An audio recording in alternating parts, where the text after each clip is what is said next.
Ito rin ba yung problema ninyo sa washing machine ninyo? Eh di tapon mo na. Char! Alam nyo ba, ito ay nagagawa pa. Oo, hindi nyo kailangan itapon yan. Para sa timer lang, itatapon nyo na yung washing machine ninyo. May solusyon tayo dyan. At ito, panoorin nyo hanggang dulo. Paano ito mareresolbahan nang wala tayong ginagastos na pera.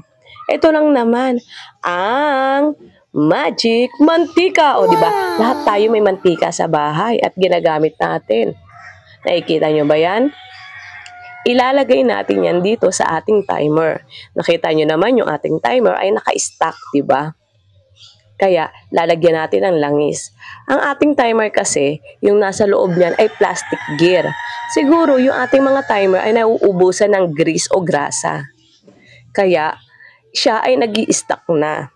O kaya, nag-i-stack siya kasi may dumi sa loob ng mga gear niya. Kaya, lalagyan natin ng langis. Para yung gear niya ay maging smooth ulit at bumalik ulit sa pagkabago. Itong idea kong ito ay para lang sa mga nag-i-stack yung timer at hindi bumabalik sa number 1. Nakikita nyo yan. Babalik ulit yan sa number 1. Lalagyan nyo lang ng langis tapos konting alog-alogin nyo yung pinaka-timer knob. Oo, para pumasok yung langis mismo doon sa ilalim ng timer. At pag nabasa niya yung gear at babalik ulit to sa pagiging smooth niya.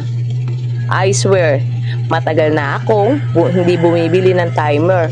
Yung sa mga una kong washing machine, nanghihinayang ako kasi ang aking timer ay nag-stack up agad, palit timer agad. O diba?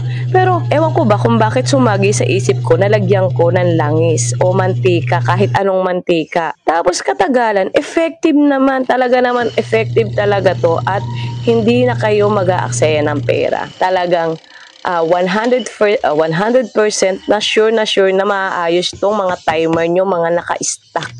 So yun lang mga kadudes, sana may natutunan kayo sa aking tutorial na ito. Kung may natutunan ka sa idea kong ito, paki-share naman ang aking video. Follow mo na rin at paki-react na rin ang aking video. So yun lang mga kadudes, maraming salamat!